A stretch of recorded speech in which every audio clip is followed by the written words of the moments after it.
Bismillahirrahmanirrahim. Assalamualaikum warahmatullahi wabarakatuh. Salam sejahtera untuk kita semua. Perkenalkan, nama saya Reni Safira Isnaini, dokter gigi spesialis prostodonsia, staf pengajar dari Departemen Prostodonsia Fakultas Kedokteran Gigi Universitas Jenderal Ahmad Yani dengan NIDN 0415056707. Saya salah satu dosen pengampu pada blok 13, yaitu blok gigi tiruan lepasan. Blok gigi tiruan lepasan yaitu blok yang mempelajari mengenai kelainan yang berhubungan dengan sistem stomatognati dan hal-hal yang dapat menyebabkan kelainan estetik dan fungsional. Lebih lanjut, mahasiswa akan mempelajari cara mengenali adanya kelainan, terutama pada kehilangan gigi yang akhirnya menyebabkan kelainan oklusi. Penata laksanaan juga akan dipelajari khususnya pada kasus-kasus prostodontis sederhana menggunakan gigi tiruan lepasan sesuai dengan standar kompetensi yang sudah ditetapkan. Penata laksanaan merupakan tindakan promotif, preventif, kuratif, dan rehabilitatif. Pada akhir blok diharapkan mahasiswa mampu mengaplikasikan ilmu kedokteran umum dasar dan kedokteran gigi dasar di bidang prostodonti. Capaian pembelajaran lulusan yang diharapkan pada blok gigi tiruan lepasan sesuai dengan KKNI dan buku kurikulum FKG Unjani terdiri dari capaian sikap, pengetahuan, dan keterampilan khusus. Capaian pembelajaran pada blok 13 yaitu blok gigi tiruan lepasan terdiri dari 4. 1. Memahami dan menganalisis ilmu prostodontik meliputi anamnesis, pemeriksaan fisik umum, dan sistem stomatognatis serta mengidentifikasi bagian-bagian gigi tiruan lepasan dan prinsip dasar tentang retensi, stabilisasi, dan support. 2. Menganalisis diagnosa dan prognosa kehilangan gigi serta biomekanika pada desain pola perencanaan gigi tiruan lepasan. 3. Menganalisis dan mengevaluasi penata laksanaan perawatan gigi tiruan lepasan yang sederhana dengan pertimbangan yang komprehensif dan rasional serta memastikan faktor-faktor yang mempengaruhi hasil perawatan sehingga dapat mengembalikan fungsi optimal sistem stomatognati. Yang terakhir, memahami kasus-kasus khusus pada perawatan gigi tiruan lepasan. Kemudian CPMK pada blok gigi tiruan lepasan tadi diturunkan menjadi beberapa sub CPMK, di mana diharapkan kemampuan akhir yaitu 1. Mahasiswa mampu melakukan history taking dan pemeriksaan klinis kelainan gigi serta kehilangan gigi yang memerlukan tindakan rehabilitatif. 2. Mahasiswa mampu menganalisis proses resorpsi dan relevansi terjadi perubahan pada jaringan pendukung gigi tiruan dan perubahan pada hubungan rahang. 3. Mahasiswa mampu menentukan diagnosa kehilangan gigi dengan indeks diagnosis prostodontik atau PDI dan prognosa yang memerlukan tindakan rehabilitatif. 4. Mahasiswa mampu mengaplikasikan biomekanika pada desain pola perencanaan gigi tiruan lepasan.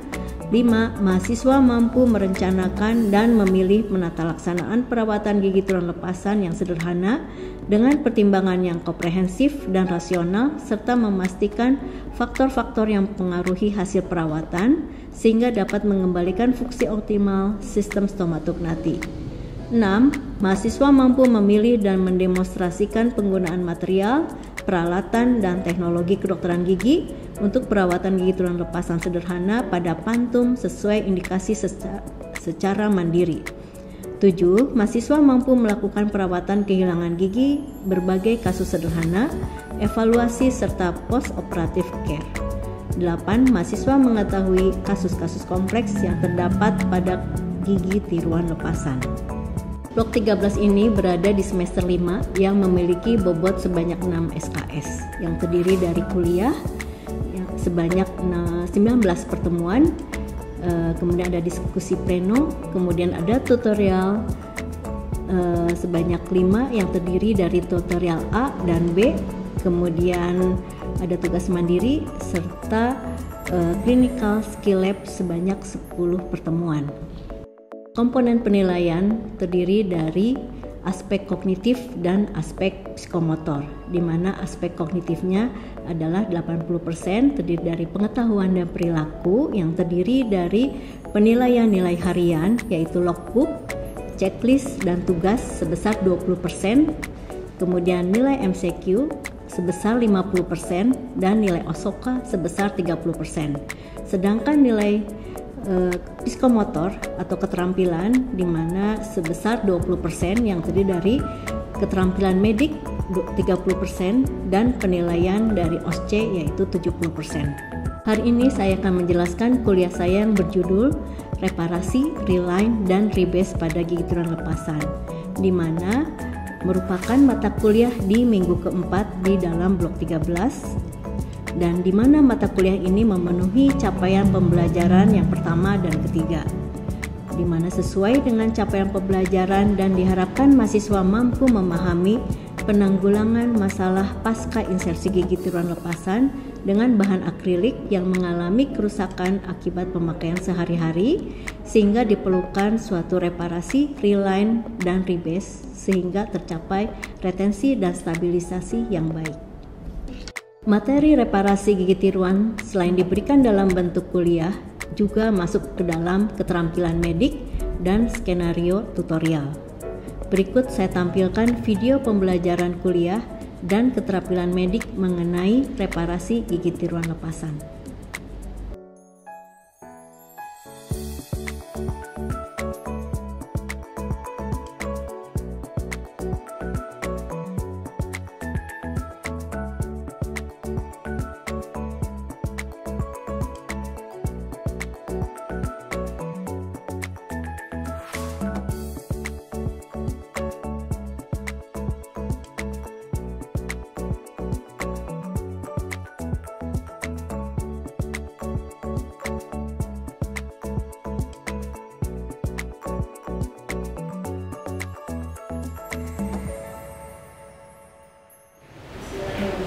Assalamualaikum warahmatullahi wabarakatuh.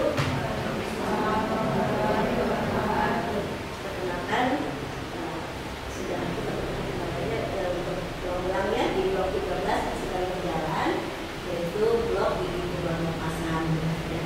Jadi untuk kuliah tentang tiruan dan di sini adalah di minggu keempat. Jadi kalian sudah kemudian disinilah setelah pemasangan gigi tiruan apa yang terjadi ya. Nah, dalam waktu lama setelah pemakaian gigi tiruan biasanya gigi tiruan perlu perbaikan, apakah dilakukan reparasi, relining atau rebase ya. Jadi tindakan ini adalah tentang repair, reline, dan rebase. Capaian pembelajaran untuk kuliah pada hari ini adalah yang pertama adalah memahami dan menganalisis ilmu prostodontik meliputi anamnesis, pemeriksaan fisik umum dan sistem stomatognotik, serta mengidentifikasi bagian-bagian gigi tiruan lepasan dan prinsip dasar tentang retensi, stabilisasi, dan support.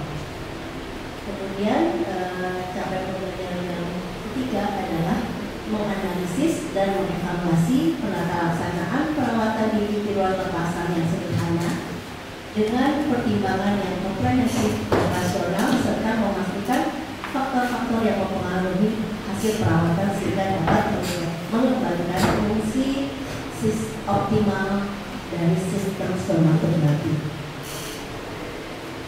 Dengan melakukan stabilisasi memorinya, jadi retensi stabilisasi tidak hilang dan kontak oklusi yang di sini kita lakukan selalu ya pada saat sudah ada lebih kemarin sudah pembuatan kan gigi tiruan kan kita lakukan pengecekan dengan kertas artikulasi di mana harus tidak ada prematur kontak.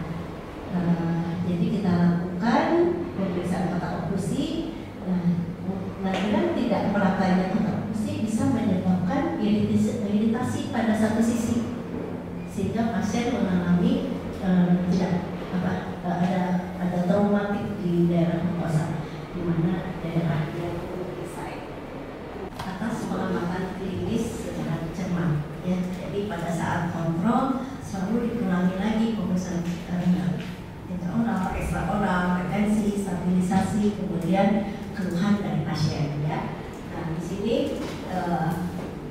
jarak waktu yang dicermati adalah jarak waktu pencabulan gigi terakhir pada saat awal pembuatan gigi tiruan.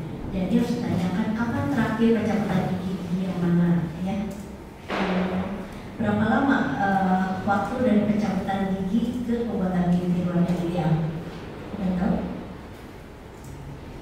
Nanti suka lebih pasien kalau ada suatu saat di koas, kan operation dan tidak sabar ingin membuat gigi tiruan. Nah, itu adalah minimal 6 bulan, 1 bulan kemudian gigi tiruannya akan longgar. Ya, itu harus disampaikan ke pasien dan harus dilakukan. Kita bisa perbaiki dengan cara relining, ya. Tapi itu akan menambah waktu dan biaya ke pasien. Nah, jadi idealnya adalah 6 bulan setelah pencabutan gigi terakhir. Kemudian pemilihan jenis gigi tiruan. Kalian kan sudah tahu ya, retensi, kemudian support. Support itu ada tooth support, tissue support, dan tooth tissue support. Yang paling baik adalah tooth support. Nah, di sini jika supportnya adalah tissue support, terutama di rahang bawah, di sini cenderung resorpsi rahang bawah itu lebih besar daripada rahang atas. Ya, nah ini akan lebih dibandingkan dengan baik di rahang atas rahang bawah dengan supportnya, dukungannya adalah dari gigi atau tooth support. Ya, tooth support itu tidak hanya gigi, jadi dengan jaringan member periodontal. Ya, jadi pada desain kalian suka lupa tooth support dari gigi dong, dukungannya dengan member gigi dan jaringan pendukungnya. Itu yang paling baik, yang menerima beban secara oklusal, ya, beban oklusal. Kemudian resorpsi tulang pinggir sisa di mana rahang bawah lebih progresif daripada rahang atas. Ya, biasanya di rahang bawah itu lebih datar. Kemudian kesehatan penderita dan usia penderita. Nah, di sini jangan melupakan masalah resorpsi. Jadi dari jaringan pendukung dan gigi tiruan, di mana pada maksila terjadi resorpsinya, di mana gigi tiruan rahang atas akan bergerak ke atas dan ke belakang saat oklusi mendorong gigi tiruan dan gigi tiruan akan ke depan. Nah, di sini kita lakukan perawatan pendahuluan dulu dengan menentukan kembali tinggi gigitan, letak, dan estetik di bidang oklusal dengan mengubah gigi tiruan bawah dan menghubungkan, menghubungkan gigi tiruan atas dan bawah, sementara posisi oklusal dan estetik yang benar dari gigi tiruan atas. Dan ini indikasi untuk delining,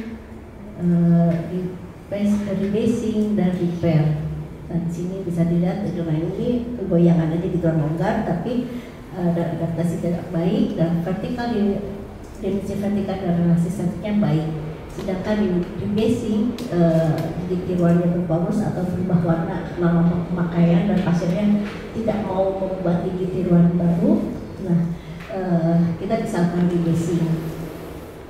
Kemudian reparasi adalah reparasi ini akan kita lakukan keterampilan medisnya, ya. Dan mediknya akan kita lanjutkan. Nah, di sini dimana bisa kena landasan yang patah, gigi anasir yang patah, kemudian fraktur midline dengan patahan yang utuh, elemen gigi atau cakram lepas, cangkelannya lepas, cangkelannya patah, atau penambahan elemen gigi tiruan. Jadi kita bisa memberikan ke pasien, misalnya sudah membuat gigi tiruan, misalnya gigi penyangganya suatu saat dia lepas. Nah, pasien tersebut kalau misalnya kondisi gigi tiruan yang masih baik, kita bisa lakukan namanya reparasi dengan penambahan gigi tiruan baru, dan itu sangat menyenangkan pasien. Ya, kita tinggal menambah gigi anasir. Ya. Nah, ini prosedurnya, nanti ada videonya, ini rebasing, yang tadi relining, ini rebasing. Kemudian ini yang patah gigi tiruan yang kita lakukan reparasi, giginya elemennya lepas. Ini yang patah landasannya akan kita lakukan nanti pada CSL.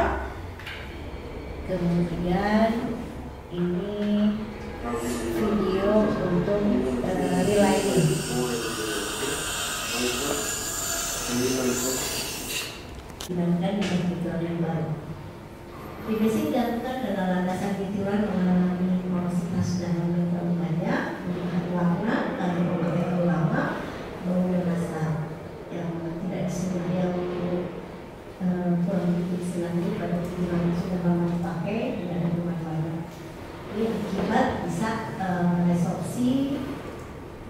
Ya,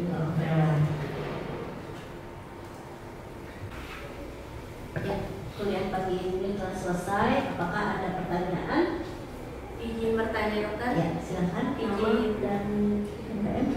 Izin memperkenalkan diri, nama saya Tiara dengan NPM akhir 041. Ya. Izin bertanya, tadi kan sudah dijelaskan tentang reparasi, reline dan juga rebase. Izin bertanya, kapan kita melakukan reline dan rebase? Nah, di sini hampir sama ya, kan ada pelapisan ya. Jadi kalau relining gigi tiruannya longgar, ya longgar tapi oklusinya masih baik. Jadi hanya dengan pelapisan dengan bahan akrilik yang lembut.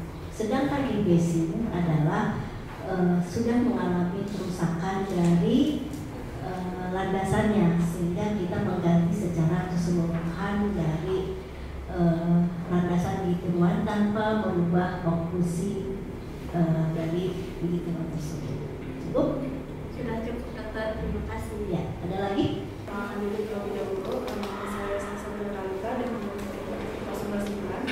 Ya. Izin untuk bertanya dokter, jadi kan sudah dijelaskan tentang reparasi, apakah perbaikannya harus masuk laboratorium ataukah bisa kita lakukan sendiri dokter? Ya, jadi reparasi itu, terima kasih pertanyaan Kak Sofia. Jadi reparasi itu bisa secara direct dan indirect. Itu bisa kita lakukan sendiri di tempat praktek. Ya, itu dengan ada syaratnya ya. Jadi kalau yang secara direct, patahannya utuh, lepasnya itu hanya belah dua. Kemudian bisa kita reposisikan dengan mudah. Tapi kalau misalnya patahnya 3 atau lebih dari 2, itu harus kembali kita lakukan pencetakan ulang pasiennya, kemudian disusun, kemudian nanti lab yang memasangnya. Tapi kalau yang secara direct kita tidak perlu mencetak kembali pasien, ya kita reposisikan dengan baik, tidak ada step, kemudian kita pakai sticky wax, dilem dengan sticky wax, kembalikan, kita membuat adonan langsung. Nah, bahannya adalah dengan self-urine. Ya, jadi kalian bisa melakukan pasien misalnya ingin segera dipakai untuk besok karena ada acara, atau pasien tidak bisa makan karena di bulan patah, kita bisa lakukan dengan cepat dalam beberapa jam. Itu metodenya secara direct. Ya. Ada pertanyaan lagi? Cukup? Puas? Saya sudah terima kasih banyak. Ada lagi? Kalau sudah cukup, ya, sudah jelas ya. Nanti kita lakukan CSL-nya. Kita akhiri kuliah hari ini. Terima kasih. Bisa berbuat hidayah. Assalamualaikum warahmatullahi wabarakatuh. Waalaikumsalam warahmatullahi wabarakatuh. Terima kasih banyak.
Sekian deskripsi diri saya. Semoga ilmu yang saya berikan dapat bermanfaat bagi mahasiswa. Terima kasih. Wassalamualaikum warahmatullahi wabarakatuh.